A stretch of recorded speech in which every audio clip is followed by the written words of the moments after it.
Croeso I Beth yw'r ots, podlediad gan y Coleg Cymraeg Cenedlaethol. Mel Owen ydw I, ac yn y gyfres yma byddwn nhw'n dysgu mwy am y cyfleoedd astudio ac hyfforddi sydd ar gael I ysbrydoli pawb I ddefnyddio'u Cymraeg yn fwy hyderus. Ein Gwesteion heddiw ydy Perchennog a Sylfaenydd Cwmni Draenog Anwen Golygydd Cynnwys Digidol Lleucu Lynch, a'r sylwebydd Chwaraeon, cerddor a hanesydd Meilyr Emrys. Beth am i ni ddod I wybod mwy am sut mae'r tri yn defnyddio'r Gymraeg o ddydd I ddydd. Helo a chroeso I bodlediad Coleg Cymraeg Cenedlaethol Beth yw'r ots. A heddi mae gen I westai arbennig iawn sydd yma I siarad am sut maen nhw'n defnyddio'r iaith Gymraeg yn eu gweithle nhw. Felly dwi'n creu fydd yn well I nhw'n cael cyflwyno eu hunain. Felly Anwen, na dechrau gyda chi, pwy ydych chi a beth ydych chi'n gwneud fel swydd? Hiya, so Anwen dwi. Dwi yn byw yn Gaernarfon, yn Gogledd Cymru, a gwaith dwi'n neud ydy dylunio cardiau. So enw'r busnes ydy Draenog, falle bod bobl wedi gweld ni'n steddfodau, neu wedi gweld cardiau ni'n siopau gyd dros Cymru. So dwi'n dylunio cardiau a wyn pethau fel sweatshirts Cymraeg ac anrhegion eraill, a gwerthu nhw ran fwyau siopau, ond hefyd ar-lein am ein digwyddiadau. Mae bran chi ni'n boblogaidd iawn, dwi'n teimlo fel eitha starstruck. Fi'n gallu siarad I chi bydd yn heddi. Lleucu, pwy ydych chi a beth ydych chi'n gwneud? Helo, Lleucu dwi. Dwi ar hyn o bryd yn gweithio fel golygydd cynnwys digidol I ysbrydeg. So be mae hynna'n golygu ydy edrych ar ôl cyfrifon cyfryngau cymdeithasol ysbrydeg yn cydweithio efo cwmnïau cynhyrchu yn edrych ar ôl yr cyfrifon hynny. Diolch yn fawr iawn. A Mei, be amdano chi? Mel, Meilyr Emrys o ochrau Gaernarfon yn wreiddiol, byw yn Llanfair Pwll erbyn hyn. A dwi bellach ar ôl blynyddoedd o wneud bob math o swyddi go iawn fel dwi'n licio gael yn o ddydd I ddydd yn ymwneud efo'r Gymraeg. Dwi'n gweithio llawrydd erbyn hyn yn gwneud bob math o bethau gwahanol. Rhan fwyaf nhw'n ymwneud efo chwaraeon, dwi'n sylwebu ar bêl-droed, I sgorio, dwi'n gwneud dipyn o sgwennu erthygla yn ymwneud â chwaraeon neu hanes chwaraeon ar gyfer pethau fel golwg a BBec Cymru Fyw ac yn y blaen. A dwi hefyd, pan mae gen I amser, dal I fod yn gwneud rhywfaint o gerddoriaeth. Mae'n rhywbeth dwi wedi bod yn gwneud ers blynyddoedd. Erbyn hyn, bach o hobi di hynny, ond mae'n braf cael gwneud hynny a defnyddio hynny fel ffordd o cael bach o arian I mewn hefyd. Diolch yn fawr iawn i'r tri ohonoch chi, amrywiaeth ar y pennod yma heddi. Felly, fel nes I sôn ar y dechrau, beth dyn ni'n mynd I bod yn trafod rhan mwyaf yn y pennod yma yw defnydd o'r iaith Gymraeg yn y gweithle. Fel dyn ni clywed i'r tri ohonoch chi, mae hwnna'n rhywbeth sydd yn blaenoriaeth iddo chi, ond mewn ffyrdd eitha wahanol, so dyn ni'n mynd I dig mewn I hwnna bach yn mwy. Felly, Anwen, na I dechrau gyda chi, achos yn amlwg, mae'r iaith Gymraeg yn gryf iawn yn eich brandio chi. Gallai jyst gofyn pam wneud di gwneud y ddewis yna I gwneud yr iaith Gymraeg mor flaengar yn eich busnes chi? Wel, mae popeth dwi'n creu yn Gymraeg. Mi oeddwn ni'n neud cardiau Saesneg yn y blynyddoedd yn ôl, ond ebyn nhw am y popeth ni'n neud just yn y Gymraeg. Ac o'r dechrau, dyn ni ddim just I neud fel pen blwydd hapus efo dedded neu dreigiau neu stereotypes. Dyn ni'n trio neud pethau bach yn wahanol a adlewyrchu fel mae gen I cyfres o gardiau sydd efo Rebel Weekend a Paid a Bod Ofn ag ati. Ac achos hynna, ac achos bod popeth dyn ni'n neud yn Gymraeg, dwi'n teimlo'n rili bod o'n bwysig bod cyfryngau cymdeithasol ni a gyd yn negesïo ni a gwefan ni gyd yn ddwyieithog, a bod hynna ddim jyst yn Gymraeg chwaith, bod o'n agored I ddysgwyr neu bobl sy'n newydd i'r iaith, bod gyd o'r cynnyrch ni yn agored I nhw, bod popeth yn hygyrch fel yna. Felly, mae popeth, mae'n bwysig iawn bod na gymaint o Gymraeg am beth dwi'n neud. Pan wnaethoch chi'r ddewis I stopio gwneud eich cardiau chi trwy Saesneg a'r wir ganolbwyntio ar y Gymraeg, oedd hwnna'n teimlo fel risg, neu oedd e'n teimlo fel yr cam mwyaf amlwg? Y cam mwyaf amlwg yn hollol, oedd o'n teimlo'n hollol naturiol. I ddweud y gwir, nes I ddechrau wneud cardiau Cymraeg nôl yn 2010 a dechrau trwy wel, ar ei chwaer fi a mam fi ac o siop Gymraeg yn Croesoswell, so just dros y ffin, ac oedden nhw'n stryglo ar y pryd i ffindio cardiau cyfoes lliwgar modern Cymraeg. So nes i wneud cyfres o gardiau achos o'n i wedi gweithio fel dylunio graffeg yn y gorffennol. Ac ar nhw gwerthu'n rili dda, a wedyn nes i just tyfu o fanna. A wedyn at rhyw bwynt nes i benderfynu trio neu cardiau Saesneg, ond oedd yng nghalon i ddim yna fo, i ddweud y gwir, ac oedd o beth. So bod nhw wedi gwerthu yn oreit, oedd o jyst yn farchnad o gynnau ddim diddordeb yn, i ddweud y gwir, bod o'n gyfle busnes. Ond i ddweud y gwir, mae well gynnau jyst gweithio yn y niche yn y Gymraeg, yn hytrach na trio cymryd dros y byd o rai Saesneg. Mae well gynnau jyst wneud rai Cymraeg a wneud y stwff Cymraeg gorau fedrau. Mae hwnna mor diddorol achos dwi'n siŵr mynd â rai bobl, falle bobl sydd ddim yn siarad Cymraeg, yn gweld hynny, y cam yna fel rhywbeth oedd yn felly gallu rhwystro chi fel busnes, ond yn amlwg, dydy hwnna heb ddigwydd a chi wedi llwyddo, felly llongyfrychiadau enfawr yna hwnna, newn ni siarad bach yn mwy amdano hwnna wedyn. Mei, wyt ti'n rhywun, dych chi'n rhywun sydd yn hunan gyfagedig, dych chi'n byw yr breuddwyd llawrydd fel dwi, allwn ni ddweud, wedi o hyd yn breuddwyd, ond mae yna yn bendant amseroedd neis yn hynny. Pam wnaethoch chi ddewis wir gweithio lawr y llwybr yma yn y iaith Gymraeg? Oedd hwnna yn just naturiol neu oedd yn dewis wnaethoch chi wneud? Bach o'r ddau yn y pen draw, dwi'n meddwl. So, fel o'n i'n deud, ar ôl gadael coleg, fi eisiau gwneud swyddi go iawn fel o'n i'n ei galw nhw, i bob math o sefydliadau gwahanol am flynyddoedd, a efo amser wedyn, nes i ddechrau neud pethau fel sylwebydd yn y blaen ar gyfer sgorio. Ac o'n i'n gweld dros amser bod rhywbeth o'n i'n weld jyst fel swydd penwythnos, neu rhywbeth oedd yn fwynhad. Bod o'n rhywbeth oedd yn mynd mwy a mwy yn amser i, a dau, bod fi'n gweld, wel, hold on, dwi'n mwynhau hyn, bosib bod yna gyfla i fi droi hyn mewn i fywoliaeth a yrfa llawn amser, a dwi'n meddwl un peth sy'n holl bwysig i negas ni'n rhoi i bobl ifanc sydd yn paratoi fynd allan i'r byd gwaith. Triwch ffindio swydd da chi'n fwynhau, achos mae'n rhan mor fawr o'ch bywyd chi. Mae rhaid bod chi'n mwynhau beth ydych chi'n neud o ddydd i ddydd. A ochr fyna, wrth gwrs, os ti'n mwynhau beth ti'n neud, mae o'n gymaint haws beth bynnag. A dwi wedi ffindio hynny, oedd o'n teimlo ar ôl bod yn neud swyddi go iawn, bod yn gyflogedig yn llawn amser i sefydliad beth bynnag am mor hir. Oedd o'n teimlo fatha cam mawr a dipyn o risg flwyddyn dwytha pan eisiau benderfynu reit, dwi am fynd am hyn. Ond dwi mor falch bod fi wedi gwneud hyd yma. Mae o'n mor braf cael deffro yn y bora a cael gwybod bod fi yn cael gwneud bod math o wahanol bethau, ond pethau dwi'n fwynhau sy'n ymwneud efo chwaraeon, a yn amlwg o mhresenoldeb fi yma ar y podlediad yma, dwi'n gallu gwneud o yn yn iaith gyntaf. Dwi'n deud bod fi'n gweithio yn ddwyieithog, a mae hynna'n wir i raddau, dwi'n gwneud rhywfaint o sylwebu a rhywfaint o sgwennu yn Saesneg hefyd, ond o ddydd i ddydd yn y Gymraeg, yn yn iaith gyntaf, dwi'n cael gwneud y pethau yma dwi'n fwynhau, a mae hynny jyst yn bonus, dwi'n meddwl. Mae hwnna'n nodyn mor bwysig. Dwi'n cofio fel plentyn, yr teimlad o bryder yna ar nos Sul, fel o'n i'n gallu clywed rhyw cerddoriaeth, be bynnag oedd ar y teledu nos Sul.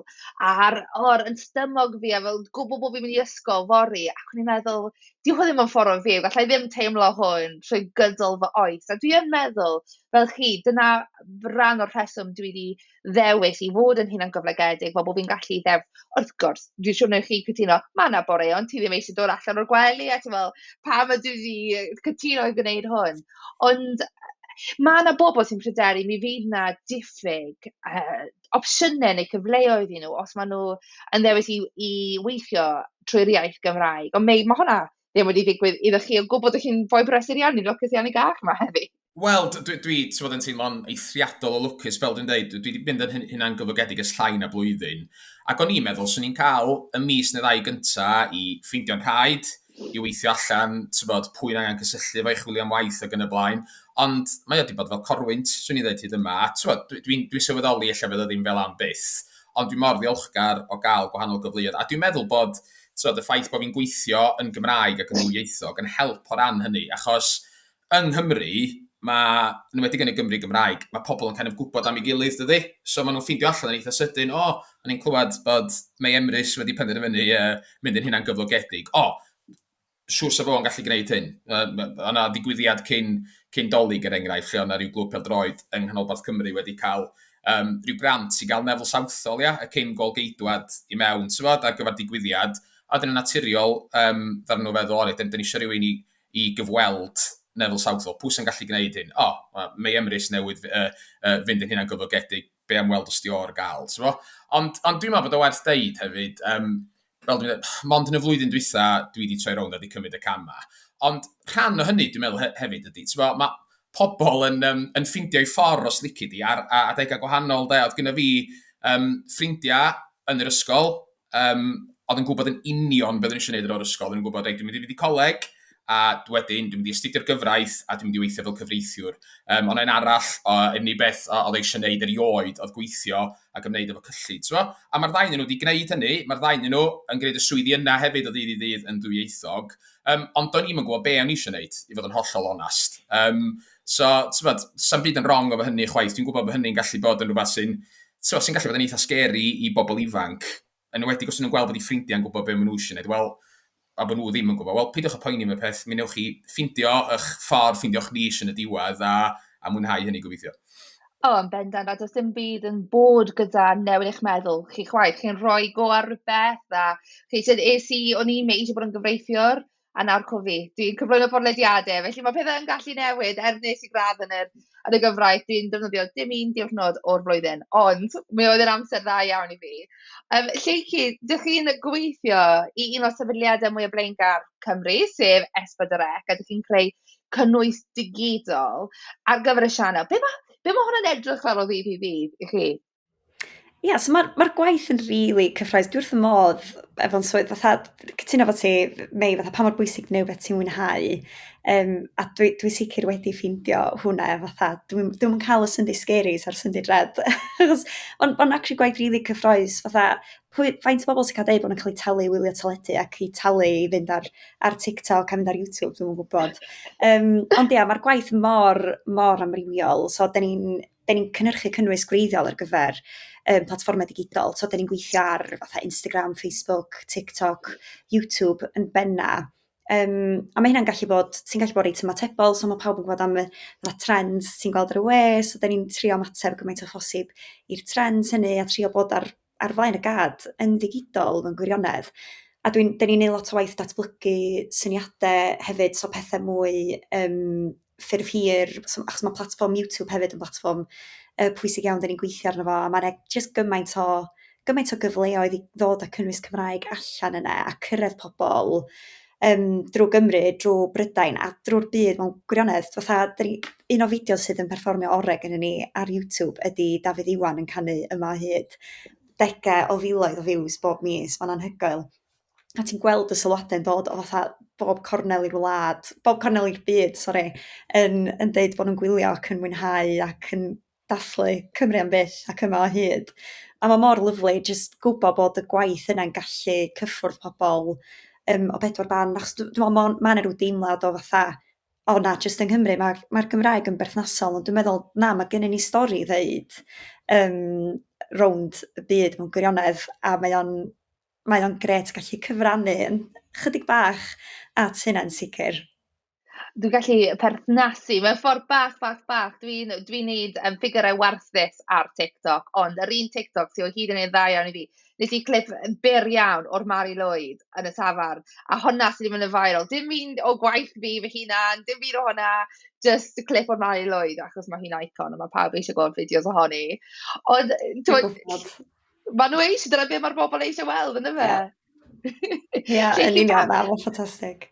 Pa mor bwysig yw e, felly, fel wnaethoch chi cyffwrdd arno fyna, dyw'r Gymraeg ddim jyst yn perthnasol yng Nghymru, ond di ni fel Cymru eisiau weld ein diwylliant ni yn cael ei adlewyrchu ar TikTok, ar Instagram, ar YouTube ac yn y blaen. Felly, pa mor bwysig yw e i gymryd y trends yna sydd yn trendio o amgylch y byd a gwneud nhw perthnasol i Gymru? Pa mor bwysig mae hwnna? Ie, chos dwi'n meddwl, fel o'n i'n deud, mae yna deimlad fatha, pam sy'n ti eisiau gwneud y trend yna, diolch yn mynd i weithio yn Gymraeg, ond weithiau, ti'n ffindio, os ti'n neud rhywbeth yn Gymraeg, mae o jyst yn rhoi gwynt newydd i trend. Nathon ni wneud yr Gen Z script efo pobl y cwm, fatha, ti'n mynd nôl blwyddyn diwetha, spel yn ôl, a nath hwnna neud numbers ffantastig i ni ar TikTok, o pobl wrth i bodde, achos bod ti jyst yn rhoi gwynt newydd i wbeth sy'n cael ei weld gymaint o weithiau yn Saesneg falle.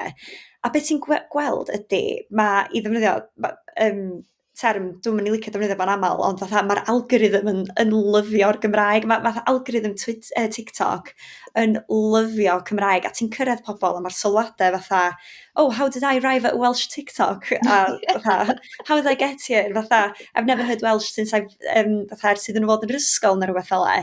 So mae o'n le mor dda i gysylltu efo pobl sydd wedi mynd drwy'r system addysg, wedi dysgu Cymraeg yn yr ysgol, ond falle wedi colli cysylltiad efo fo.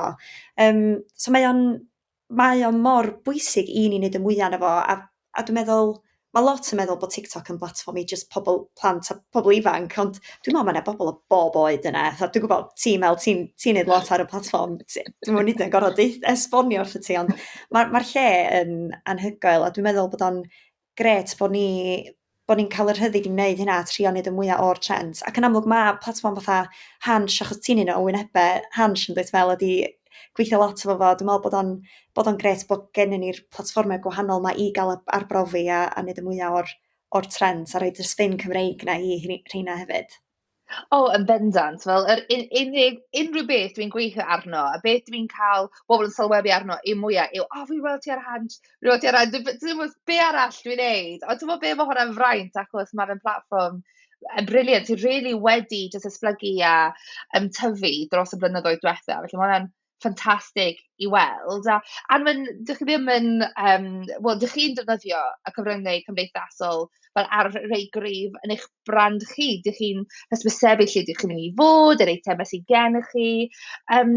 Ydych chi yn gallu gweld be mae Lleucu'n dweud ynglyn â defnyddio'r algorithm na i gwthio'r Cymraeg a denu gynulleidfa mewn ffordd? Yn sicr, mae mor bwerus. Dwi jyst i sgwennu lawr wneud mwy o TikTok fama, achos dwi'n meddwl bod Draenog angen bach o gariad ar hyn o bryd.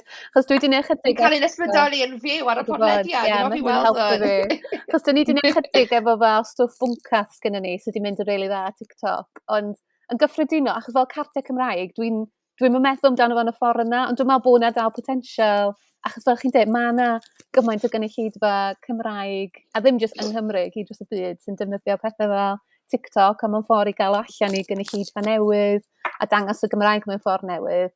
Achos Instagram dwi'n tueddu defnyddio, ond mae lot fwy o potensial, so angen wneud mwy amdano fo, rili.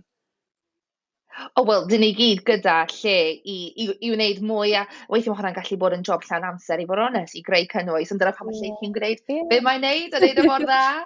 Jyst yn neis cael rhywle fatha lle mae'r Gymraeg jyst yn teimlo'n organig, fatha, dwi'n meddwl, falle bod yna rhyw deimlad fatha, mae'r Gymraeg yn rhywle lle ti'n cael o fewn Pedair Wal, ystafell ddosbarth, ond wedyn, mae mor gret fatha gallu cael hwyl efo fo, a na, ti'n gorfod cael fatha Cymraeg perffaith i ddefnyddio'r iaith a dathlu'r iaith.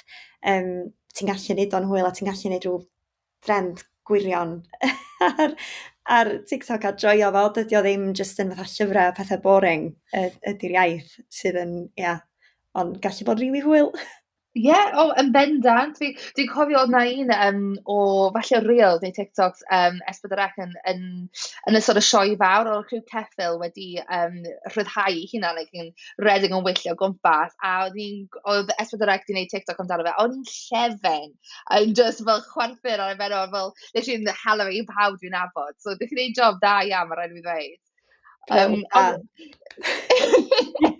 fel y Lleucu'n dweud fyna, mae hwnna yn cyffwrdd o bobl sy'n falle tu allan i Gymru, neu bobl Cymraeg ond ddim yn gallu siarad i iaith.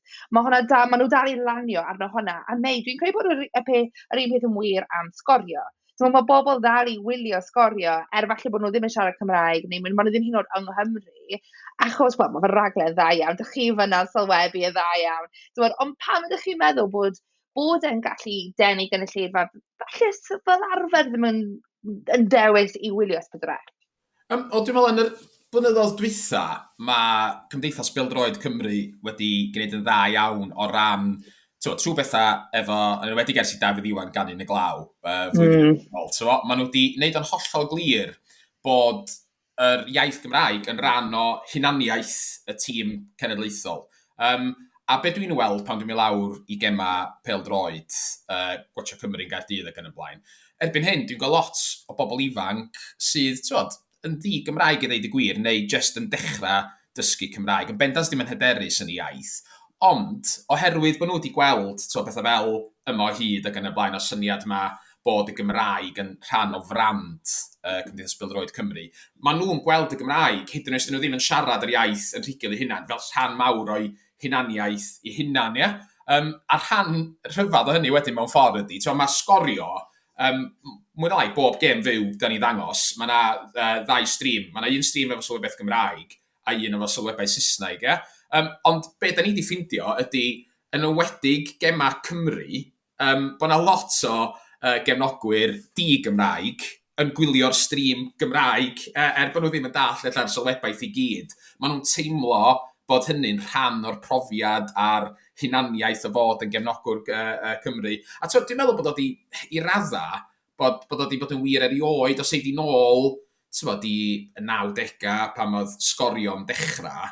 Pryd hynny, sgorio oedd yr unig le lle oeddech chi'n gallu gweld uchafbwyntiau, gema, clwb o lefydd fel yr Eidal a Sbaen. A dim jyst yr unig le yng Nghymru, yr unig le ym Mhrydain. So, hyd o'r pryd hynny, ond bod math o bobl yn llefydd fel Lerpwl a Manceinion, ond yn gallu pigo fyny S4C yn gwylio sgorio'n wythnosol, achos bod nhw eisiau gwylio yr uchafbwyntiau yma, a do'n am ots o gwbl gyda nhw bod yr sylwebaeth yn Gymraeg. Ond jyst yn gyffredinol, tu hwnt i sgorio, fel da ni wedi cyffwrdd arno fo'n barod, un peth diddorol sydd wedi digwydd yn yr degawd y mwy dwytha ydy bod da ni ran o fyd global go iawn nhw'n da, a da ni'n gweld hynny'n bendant, dwi'n meddwl, efo cerddoriaeth Gymraeg hefyd. Dwi'n cofio pan o'n ni, yn yn ugeinia a mewn band, oedd hyn cyn pethau fel Spotify. Pryd hynny, oedd y syniad yma, os oedd chi eisiau cael llwyddiant tu allan i Gymru, fel arfer, oedd eich di droi at ganu i'r Saesneg, Ond dwi'n weld o yn anhygoel o'n, dwi'n un o hein sy'n licio checio'n Spotify for Artists i gael y stats a falle o fanno i weld faint o ffrydiadau falle dwi wedi gael. A ti'n gallu gweld ar fanna faint o bobl sydd wedi ffrydio digadoriaeth yn lle, a ti'n ffindio allan fyna bobl yn llefydd fel yr Unol Daleithiau, Awstralia, Japan, Brazil hyd yn oed, wedi bod yn ffrydio cerddoriaeth Gymraeg, a dwi'n cael pobl yn cysylltu me fi ar Twitter bob mynd hyn yn dweud, dwi'n dod yn Minnesota neu beth bynnag, ond dwi'n dysgu Cymraeg, a'r ffordd dwi'n dysgu Cymraeg ydy trwy rando ar gerddoriaeth, fedri di yrru dy lyrics draw i fi ysgweli di dda, achos mae'n help. A mae hynny'n chwalu mhen i, ond mae jyst yn dangos y pwynt eto, dydy erbyn hyn, mae'r Gymraeg yn rhywbeth, mae pobl dros y byd yn cymryd sylw ohono fo. Dwi'n gwybod o'na ofn gyn lot o bobl wrth i'r byd digidol ma dyfu, fysa'r Gymraeg yn mynd ar goll, achos na Saesneg ydy'r brif iaith ar gyfer y naturiol ar gyfer y cyfryngau cymdeithasol. Ond mae wedi gweithio i radda fel arall, mae yna le'r Gymraeg, a mewn ffordd, drwy pethau fel Welsh TikTok ac yn y blaen, mae yna bobl dros y byd rwan yn gwybod amdana ni fel cenedl ac o ran yn iaith ni hefyd. Dwi'n hollol cytuno, fel os dwi'n gigio yn yr Unol Daleithiau, os dwi'n dweud dwi o Gymru, mae hwnna'n cheat code am cael applause break, ac maen nhw'n fod, wow! A wedyn, mi o hyd yn cael, oh my God, are you from Wrexham? A dwi'n credu dyn ni'n gwybod pam. Fel arfer nawr, dwi'n rhan, I am, ydw, pan mae'n digwydd.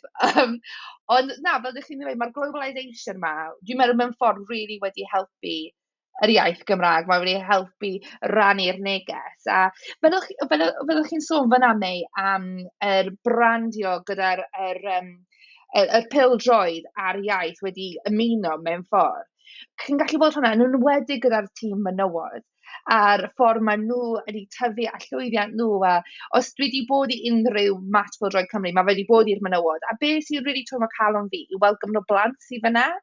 A mewn ffordd, mae'r plant yna jyst mynd i clywed y Gymraeg o'i amgylch nhw gymaint mwy na just, fel y Lleucu'n dweud, yn y dosbarth. Felly, nag yw hwn yn dangos bod yna gyfle rili dda i mewn ffordd normaleiddio y Gymraeg i bobl sy'n dod o gartrefi Gymraeg.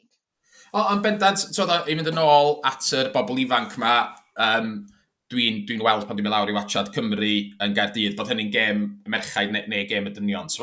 Yn aml, be mae'r boes ifanc fan wneud ydy, maen nhw'n gweld fi'n siarad efo un o'n ffrindiau yn Gymraeg, yn y dafan neu be bynnag cyn y gêm, a maen nhw'n dod draw, a maen nhw'n dweud, ydych chi'n siarad Cymraeg, I speak a bit of Welsh, but it's not very good, because I only do it in school. A wedyn, ti'n gweld wedyn, ti'n dechrau siarad efo nhw, a yn sydyn iawn, maen nhw'n sylweddoli wedyn, mae Cymraeg nhw yn lot gwell na maen nhw'n sylweddoli, ond achos bod nhw ddim yn ddefnyddio fo ddydd i dydd, dyn nhw ddim yn dall hynny, ond o gael sgwrs fel mae'n beth mor positif bod pobl ifanc fod yn gweld, dwi yn gallu siarad y Gymraeg yma, a fe ddefnyddio fo tu allan i'r dosbarth hefyd. Dwi'n weld o hefyd pan dwi yn gohebu ar gemau sgorio ar ôl sylwebu ar gemau ar Brawn Dydd Sadwrn. Un o'r pethau dwi'n gorau wneud wedyn cyn gadael ydy cyfweld yr rheolwyr a'r chwaraewyr. Yn amlwg, da ni'n trio ffindio siaradwyr Cymraeg os di hynny'n bosib. A just i Sadwrn, o'n i'n neud gem gwpan yn Dimbych yn ebyn Llanelli. A fe enillodd Llanelli yn y funud ola 1, so oedden ni mor reit. Y boi sgoriodd y gol yna, hwnna da ni'n gyfweld. A enw Eidaleg oedd gyda fo, Alex Giadelli, reit? Ac o'n i'n meddwl, dim lot o jans bod hwn yn siarad Cymraeg. Ond ar ni ofyn, beth bynnag, a dweud, dwi'n gallu siarad bach Gymraeg, ond yn ei eiria fo, Wenglish fydd o. Ac o'n i'n dweud, dim ots o gwbl, nawn ni'n neud o gorau da ni'n gallu, just bod chdi'n gallu dall yn acen Cynarfon ni, honna di'r broblem fwyaf. A ti'n gwybod be? Oedd o'n wych, a da ni siarad am rhyw 5 munud, a trafod y gêm, trafod i gol o, edrych ymlaen i'r row nesa. Ac mae'n wirioneddol gret gweld mewn sefyllfa fel la, yr pobl ifanc yma eto sydd ddim yn teimlo ella bod i Cymraeg nhw mor dda hynny, yn sydyn o'n sylweddoli, dwi'n gallu gwneud hyn, dwi'n gallu gwneud cyfweliad yn Gymraeg neu yn Saesneg ar ôl bod yn rhedeg rhwng cae am 90 munud ar Brawn Dydd Sadwrn. Mae bethau fel yn wirioneddol wych, dwi'n meddwl. Mae hwnna yn wych. Dwi'n gallu gwneud cyfweliad full stop ar ôl redeg rhwng cae. So ni'n gorfod lawr yn bendant. So ni'n gallu siarad Cymraeg na Saesneg. Dwi'n meddwl ar ôl hynny. Ond mae o mor bwysig i normaleiddio hwnna, rhoi hyder i bobl gallu ddefnyddio fe. A Lleucu, mae Esbydreg wir wedi gwneud ymdrech enfawr yn y blynyddoedd diwetha i ddarparu cynnwys i siaradwyr newydd, i bobl sy'n dechrau ar eu siwrnau ddysgu. Pan ydych chi yn creu'r cynnwys am yr platfformau digidol, ydych chi yn trin hwnna'n wahanol i beth sy'n mynd allan ar y teledu? Ydych chi'n meddwl fel ydych chi'n cael llygad mwy ar gallu rhoi mynediad i siaradwyr newydd, neu yw bob dim yr un peth dros y dau?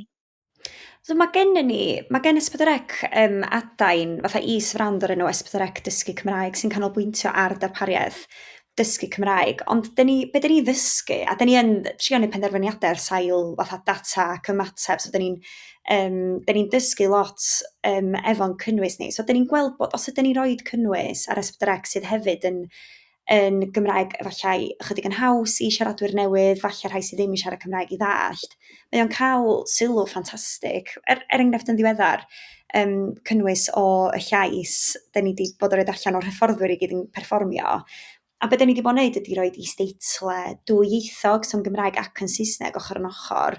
A mae yna gymaint o bobl yn ymateb yn deud fatha bod nhw'n gwerthfawrogi cael yr is-deitle dwyieithog, achos mae o'n gret, nid o'n haws i ddilyn yr is-deitle hynna, ac mae o'n teimlo'n fwy, fatha bod ni'n cyrraedd y gynulleidfa yna mewn ffordd positif. A dwi'n meddwl bod o'n beth rili da, rili pwysig i ni wneud, achos gwir amdani, os da ni'n mynd i roi popeth allan yn Gymraeg a mewn Cymraeg ofnadwy a safonol, da ni jyst ddim yn mynd i siarad efo'r gynulleidfa, ac yn digidol ac yn y byd cyfryngau cymdeithasol, mae o reit anffurfiol, mae o reit agos at ti. So peth pwysica i ni ydy bod ni'n siarad efo'r gynulleidfa fel mae'r gynulleidfa'n siarad efo'i gilydd, efo'i ffrindiau, efo'i teulu.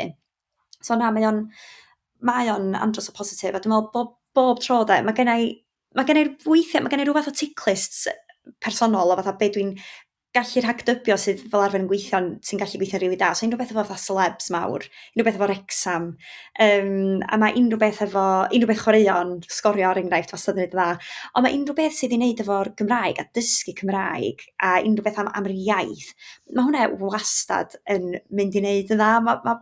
Mae'r pobl wrth i bodde efo fo, mae'n rhyw ddiddordeb mawr, enfawr yn yr iaith, a dwi'n meddwl bod hynna jyst, mor arbennig i weld hynna bod o yn cael ei ddathlu. Ond ia, mae o yn andros o bwysig i ni darparu cynnwys i siaradwyr newydd a falle rhai sydd ddim mor hyderus, a jyst roed y cyfle yna iddyn nhw gael mwynhau rhywbeth yn yr iaith. Mae hwnna mor wir be wnaethoch chi ddweud am y ffordd, os dyn ni roi Gymraeg allan sy'n mor safonol, mae lot o bobl iaith cyntaf allu mynd i stryglo i ddeall o hefyd. Dwi'n weithio, os dwi'n gwylio'r newyddion a dwi'n deall yn holl o pa mae rhaid i'r newyddion fod o safon uchel, ond dwi'n rhaid i fi wrando i gwneud yn siŵr bod fi'n deall. Ar yr un peth, pe bai fi'n gwylio'r newyddion yn Saesneg, mae fe'r un peth, ond a hefyd roi'r cyfle fel wedwch chi i ddysgwyr neu siaradwyr newydd gwylio rhywbeth. Ti'n meddwl dwi'n annog i bawb wylio ar clic yw dair y pys. Dwi'n meddwl mae fe'r peth gorau dwi erioed wedi gwylio ar ysbrydolach neu teledu Saesneg. A dwi'n weithio pawb, mae'n lot o'r sgwrsio, dwi ddim yn dall. Dwi'n dod o'r un ardal, a dwi'n mynd dall hanner o beth mae'n dweud, ond dwi'n chi'n gael gallu mwynhau o gymryd achos y ddeunydd, mae fe mor ddoniol. Felly, mae fe mor bwysig. A fel gyda'r llais, fel wnaethoch chi dweud, big fan, by the way, dwi'n mwynhau e lot. Mae Elise, un o'r hyfforddwyr yn siaradwr newydd, mae hi wedi gwneud job mor dda am rhywun sydd wedi bod yn dysgu dim ond am 3 mlynedd. A mae hi yn switcho trwy'r Gymraeg a Saesneg, tipyn yn y raglen, a mae rhaid i fi gyfaddau, pan clywes i hwnna, nes i dal fy anadl yn bach, yn just gobeithio oedd neb yn mynd i cicio'n off am hwnna. Ond, i wedi weld, mae ddim wedi bod lot o cician off, achos mae fel petai S4C wedi roi'r caniatad i hwnna ddigwydd a ddangos sut mae siwrne rhywun sy'n dysgu'n gallu edrych fel, achos maen nhw wedi setio'r esiampl yna. Mae wedi mynd ar gynulleidfa ar y siwrne yna gyda'r ddysgwyr, a mae wedi bod bobl ar y raglen sydd yn cystadlu, sydd hefyd yn dysgu a gwneud beth maen nhw'n gallu yn y Gymraeg, a hefyd siarad, yn canu caneuon falle sydd iaith Saesneg, ond wedi gwneud nhw yn Gymraeg. Felly, pa mor bwysig yw i gael raglenni fel yna, sydd yn really setio esiampl i bobl jyst gallu deall beth mae dysgwyr yn mynd trwyddo? Mae o mor bwysig. Mae Elise wedi bod gymaint o ysbrydoliaeth. Dwi wrth y modd gweld hi yn siarad i'r iaith Gymraeg, a hefyd dwi'n meddwl bod mae o jyst mor, dwi'n defnyddio geiriau Saesneg yma, mae mor authentic gweld hi'n newid nôl i'r Saesneg, achos mae o'n daith fatha, os ti'n dweud 3 blynedd o ddysgu, ti'n mynd i ddysgu iaith gyfan yn hollol berffaith mewn cyfnod mor fyr. Dwi'n jyst meddwl mae o mor anhygoel a bod ni yn gallu cael yr lle yna i ddathlu pob un lefel o ddysgu iaith, dwi'n meddwl bod o'n anhygoel. A dwi'n trio cofio wan, ond dwi'n cofio gwatcho rhywbeth lle o'r rhywun yn deud, neitho falle ddal fi cyn i orffen y sgwrs, ond mae rhywun yn deud fatha, be ydi bod yn rhugl? Fatha, dim bod yn rhugl ydi'r nod mwyach, just gallu siarad yr iaith, fatha, a dwi wrth y modd clywed ni'n deud siaradwyr newydd, achos o blaen, oedden ni wastad yn dweud fatha, dysgu Cymraeg a felly, lle mae o'n gen ti dysgwyr a siaradwyr newydd, a mae'n gyd yn cael ei ddathlu sydd yn, mae o yn really special, a dwi wrth y modd gweld fatha cyfranwyr ar y rhaglen sydd yn dysgu hefyd, neu yn siaradwyr newydd, ac yn dechrau taith efo'r iaith Gymraeg. Dwi'n meddwl bod o'n ffantastig. Mae o, yn bendant. Dwi'n credu dyna pan mae bobl yn fwynhau gwylio pethau fel dych chi'n cynhyrchu. Dwi'n meddwl bod e'n arbennig a gallu cael mynediad i hwnna ar-lein. Mae hwnna mor arbennig fel bod y platfformau allan yna, rhoi'r mynediad yna. A Anwen, trwy beth ydych chi'n cynhyrchu hefyd, dwi'n siŵr bod chi yn annog siaradwyr newydd, bobl falle sydd yn ymweld â Chymru, achos ydych chi yn digwyddiadau fel yr Eisteddfod ac yn y blaen, a gweld pa mor brydferth mae'r iaith. Ydych chi'n defnyddio hiwmor yn beth ydych chi'n rhoi ar eich nwyddau chi, ond hefyd fatha sylwadau mor brydferth. A ydych chi'n meddwl bod yna ddiddordeb o bobl sydd falle ddim yn rhugl yn y Gymraeg, neu falle ddim hyd yn oed yn byw yng Nghymru yn prynu eich nwyddau chi? Oes, yn sicr. Dwi wrth y modd yn mynd i steddfod, achos gwerthu ar-lein dwi'n rhan fwyaf neu trwy siopa. Mond yn steddfod neu tabwyl ag ati, dwi'n actually gweld ag sgwrs efo bobl sy'n prynu cynnyrch ni, a mae mor lyflu. Dwi'n cofio tabwyl unau llynau neu blwyddyn gynt, gael sgwrs efo rhywun o di dod lawr i tabwyl o'r Alban mwyn gweld bwncath yn chwarae, a wy'n esbonio bod nhw wedi dysgu Cymraeg achos y gerddoriaeth ac achos y caneuon, a wedyn yn holi ni yn union be mae'r geiriau'n golygu o bobl eraill yn holi, a mae jyst yn ffordd newydd i bobl dod o hyd i'r Gymraeg.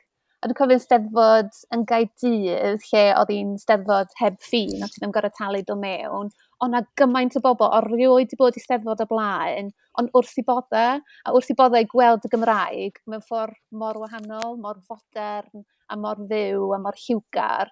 A dwi'n meddwl bydden nhw wedi ystyried talu gyda 20 pit neu bynnag ydio i ddod mewn i wyl, lle oedd ti'n yn gwybod be ydio, ti'n mynd really deall beth yw'r gair steddfod hyd yn oed. Felly, mae rhywbeth fel steddfod pan mae o'r rôl efo Gaerdydd efo gynulleidfa newydd fel yna i tynnu bobl mewn, mae jyst yn gret. So dyn ni yn trio creu cynnyrch sy'n apelio, ddim jyst, a dwi'n meddwl, mae'n bwysig, fel dyn ni wedi deud efo cywirdeb iaith, os dwi'n camsillafu rhywbeth ar gerdyn, mae yna rhywun yn sicr y deitha fi. Achos yn ddiweddar, nes i wneud cardiau san ffolant, a nes i hefyd wneud rai san folant, achos o rhywun wedi deud mae un ef oedd yr yn cywir, a wedyn ges i neges gen siop arall yn deud mae 2 F sy'n cywir. So mae'n le yn sicr i'r Gymraeg fod yn gywir, ond mae'n le lot pwysicach i'r Gymraeg jyst bod yn hygyrch yn agored i bawb, dwi'n meddwl. So pethau fel Cymraeg wedi printio, mae rhaid iddo fod yn gywir, ond dyn ni hefyd efo cardiau fel Gavin and Stacey, fel un o'r Bryn yn dweud penblwydd hapus, wedi sillafu'n gywir wrth gwrs, a wedyn mae'n dweud means happy birthday in Welsh, a mae hwnna'n gwerthu'n really dda ar Etsy, a mae jyst yn ffordd bach gwahanol i gwerthu rhywbeth Cymraeg i gynulleidfa newydd. Bydde ddim falle yn prynu cerdyn sydd jyst efo penblwydd hapus yna fo, ond efo Bryn o Gavin and Stacey, mae'n gweithio. A wedyn, mae rhywun falle bydde ddim wedi cael cerdyn Cymraeg yn gael un Gavin and Stacey. Dych chi'n neud eich job chi trwy'r brand Gavin and Stacey, chi ymetr allan, fydd y miliwn o siaradwyr yna, dim problem. Ond dyn ni'n cario ymlaen fel yna. Dyna'r ffordd i gael nhw, Dyna'r ffordd i dal nhw mewn. Dal nhw mewn. Neith e byth siocio fi pa mor boblogaidd mae boncath hefyd i fod yn bod rhai bobl wedi teithio lawr yr album, dwi'n yn sioc o gwbl. A dyn ni'n gyrru jumpers gyd dros y byd, rai boncath, a rai sabona fi Aws Gwynedd hefyd. Mae'n ffantastig i weld lle mae'r cynnyrch yn mynd weithiau, mor bell mae'r gerddoriaeth yn cyrraedd. Wel, oedd e fel ydych chi'n weid, Mei, am y cerddoriaeth y bobl yn ffrydio fe o bob gornel o'r byd. Fel, o fy agraff i bod yr symudiad Cymru Cŵl ma really wedi cael egni enfawr eto. Dwi'n meddwl bod hwnna lot lawr i gerddoriaeth Cymraeg.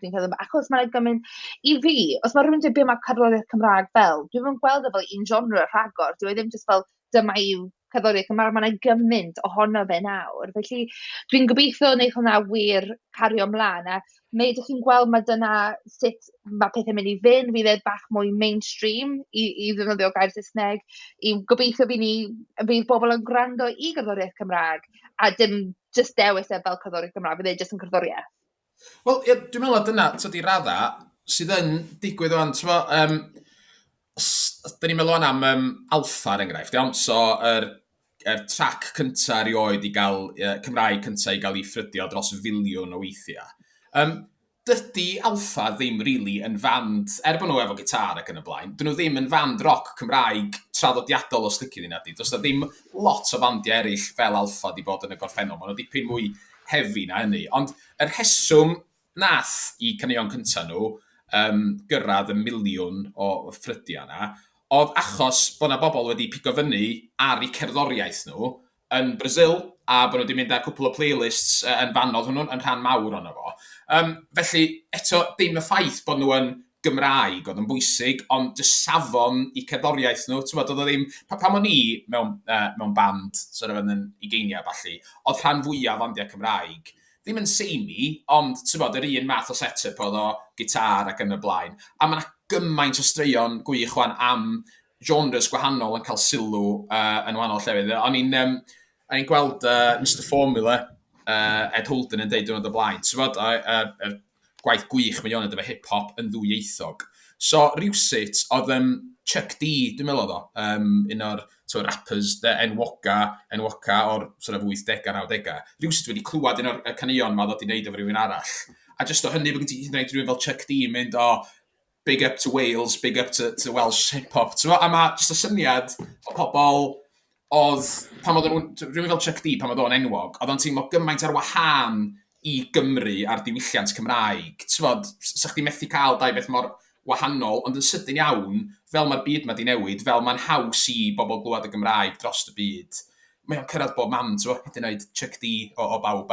Mae'n gres, dyn ni weld o ran cerddoriaeth, bod erbyn hyn, mae yna gerddoriaeth bob genre yn cael ei wneud trwy Gymraeg. A dwi wedi sylwi efo ngwaith i fo chwaraeon, ar bêl-droed dwi'n sylwebu fwyaf.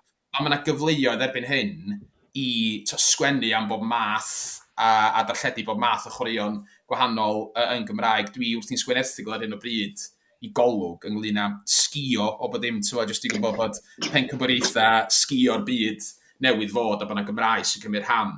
Mae'n gyfle da i sôn am gamp wahanol, a mae'n wych bod ni'n gallu gwneud hynna. Os ti'n sôn am sgiwr o Gymru, mae'n neud sens bod ni'n sgwennu amdano fo'n Gymraeg, dydy. Mae'n gret erbyn hyn bod ni'n gallu gwneud hynny, a bod yna gynulleidfa sy'n hefyd i ddallan nhw. Yn bendant mae'r gynulleidfa allan yna, a mae'n teimlo fel bod y gynulleidfa yna yn cynyddu sydd yn peth arbennig iawn. Yn amlwg fydd yna rhan mwyaf o'r gynulleidfa sy'n gwrando i'r podlediad yma falle oedran ysgol, gadael ysgol, falle jyst yn y brifysgol. A dwi'n gwybod ac allai dwi wedi cyfadde ar y bodlediad yma o'r blaen. Pan o'n i yr oedran yna, o fi fel, dwi byth yn mynd i siarad Cymraeg eto, dwi'n gadael yr ysgol, o'n i'n siarad adre gyda dad fi, ond heblaw am hynny, dyna'r unig eithriad. Dwi byth yn mynd i siarad eto achos dwi ddim yn mynd i bod yn bwysig yn bywyd fi, dwi ddim yn mynd i bod yn bwysig yn y job dwi'n gwneud, a cofi nawr. Dwi'n siarad yn mwy na unrhyw beth arall. A dwi'n mor falch o hynny, ond mi fi na'r tipyn o bobl yr oedran yna, falle sy'n meddwl mi fydd y Cymraeg ddim yn bwysig i'w bywydau nhw. A felly dwi'n mynd i gofyn yr un cwestiwn i'r tri ohonoch chi, a na i ddechrau gyda chi Anwen.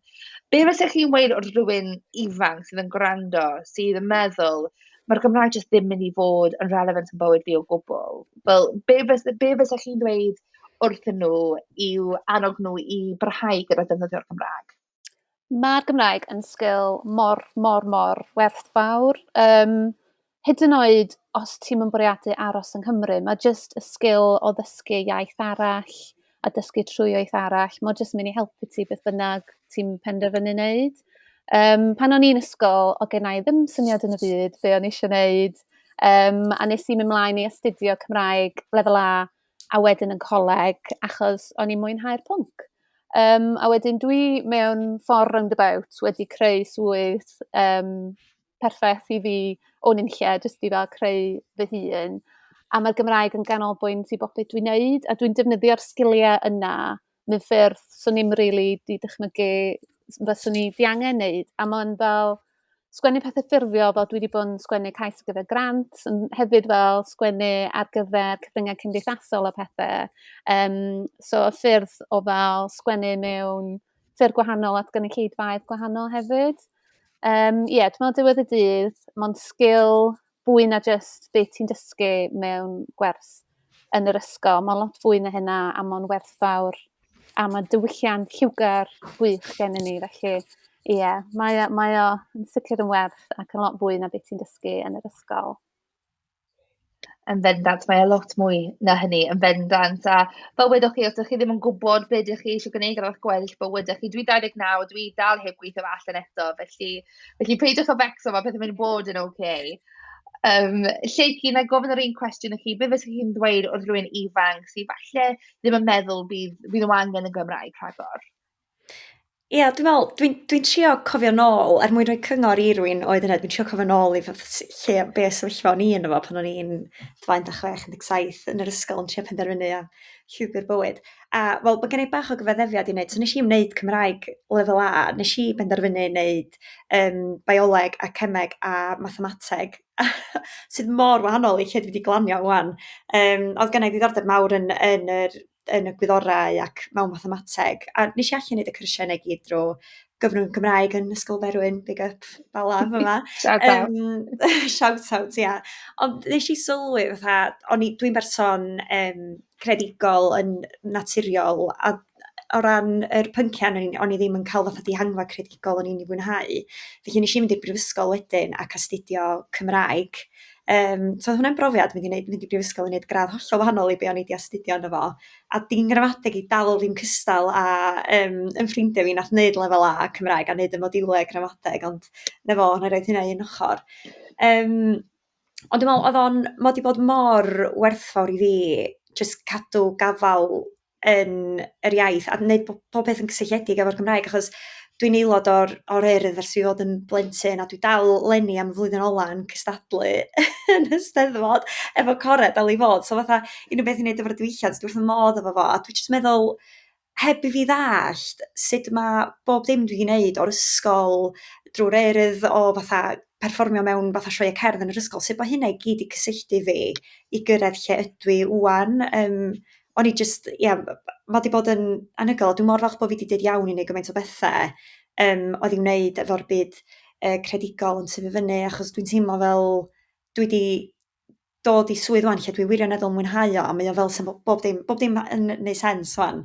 Ac o'n i ar set ffilmio ffilm newydd ar gyfer S4C heddiw, a o'n i just ar y set ac o'n i dda, waw, mae hyn mor anhygoel, fatha be sy'n gallu digwydd yng Nghymru a drwy'r iaith Gymraeg, fatha gweld pobl camera, pobl sain, actorion, cynhyrchwyr. A dwi'n meddwl mae'r sector teledu yn sector ofnadwy o gyffrous. A mae'n rili rhoi gwefr i fi pan dwi'n gweld yr holl set-up. A dwi'n gwybod o ran ochr S4C dwi'n gweithio, so dwi ddim ar y cynhyrchiadau yn gweithio ddydd i ddydd, ond mae'n just gymaint o gyfleon yna, a yn amlwg, yr un peth sy'n cysylltu ni gyd ydy bod ti'n gallu siarad Cymraeg a bod ti yn neud y mwyaf o'r iaith. A dwi'n meddwl, mae'n anhygoel jyst y cyfleoedd ti'n gallu cael ar flaenau dy fysydd di. A mae Cymru yn wlad mor fach sydd, allwn ni ddefnyddio hynna o'n plaid ni a dy cymryd mantais o hynna, achos ti'n gallu just cael gymaint o gyfleon am bod Cymru yn le bach. Mae gen ti gymaint o lefydd i gael y brofiadau yna. Mae o'n ffantastig, a swn i'n dweud bod just mae'r Gymraeg mor werthfawr. Ella hyd yn oed roed o mewn geiriau. I'n mynd emosiynol, jyst yn meddwl am y peth. Fel wedwch chi, mae'r cymuned mewn ffordd yn fach, a mae hwnna'n mantais i ni gyda cyfleoedd fawr yn bendant. A Mei, dwi'n mynd i roi'r gair ola i chi. Dwi'n gwybod mae'n anodd ar ôl clywed a tybio'r mor dda, ond fyswch chi'n gallu ategu unrhyw beth i unrhyw gwrandawyr ifanc sydd falle ddim yn siŵr os mae'r Gymraeg i nhw. Dwi'n enjoy cael y gair ola, a mae yna bwyso na fi am dweud sy'n dweud peth iawn.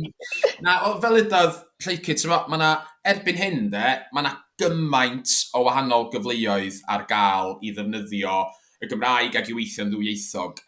Dim ots pa faes ei di mewn iddo fo, os ti'n gweithio yng Nghymru, mae cyflogwyr yn chwilio am bobl efo rywfaint o sgiliau dwyieithog. A y prif beth sy'n ei ddod o ran hynny ydy y bwgan mawr, dwi'n meddwl, i bobl ifanc, ydy'r ofn yma bod i Cymraeg nhw ddim yn berffaith.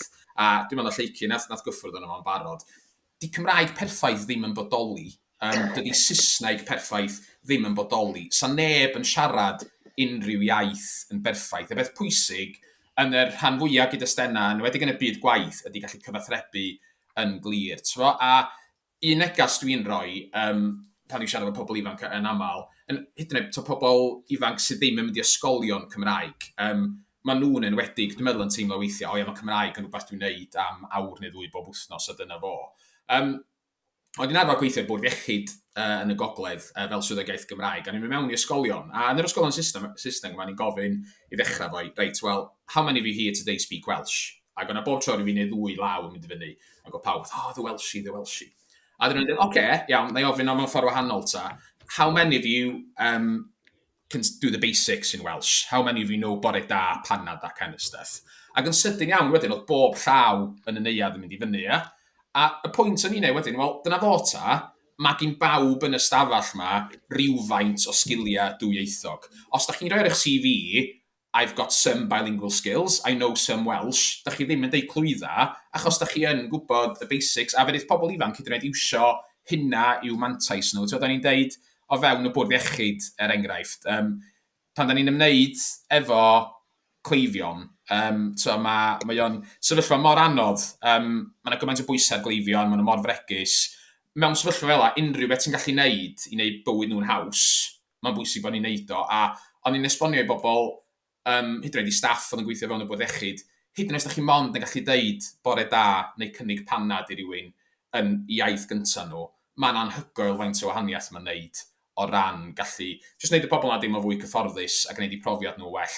A dwi'n meddwl bod hynny i raddau gwahanol yn wir yn bob sector, ti'n os ti'n gweithio mewn siop, a bod yna rhywun yn cerdded i mewn, a bod nhw'n siaradwr Cymraeg, os ydych chi'n gallu bore da, sydd fydd eich helpu chi'n Gymraeg, hyd yn oed os ydych chi'n gorau cael ymlaen yn Saesneg wedyn, mae jyst y syniad na bod chi yn neu rhywfaint yn yr iaith yna, yn iaith y cwsmar, yn gwneud gwahaniaeth anfarth. Felly, swn i'n deud hynny, peidio bod ofn y busnes yma o ddefnyddio eich Cymraeg, gwneud y mwyaf o'r sgiliau sgynnoch chi, a yn aml iawn beth bynnag, mae pobl yn ffindio bod gennyn nhw fwy o sgiliau na maen nhw'n sylweddoli. Hyd yn oed fi, iawn, rhywun gath yn magu mewn cartra Gymraeg, mynd i ysgol Benrefal, falle fe rei shout-out ydyn nhw hefyd, gan bod ni wedi sôn am ysgol y Berwyn. Oedden ni'n gwneud bob dim yn Gymraeg yna, yn naturiol, so oedden ni'n sylweddoli bod y ffaith bod fi siarad Cymraeg yn fantais i fi, ond hyd yn oed rwan, pan dwi'n sylwebu ar gema pêl-droed, weithiau, mae'r geiriau Cymraeg yma yn dod o rwla,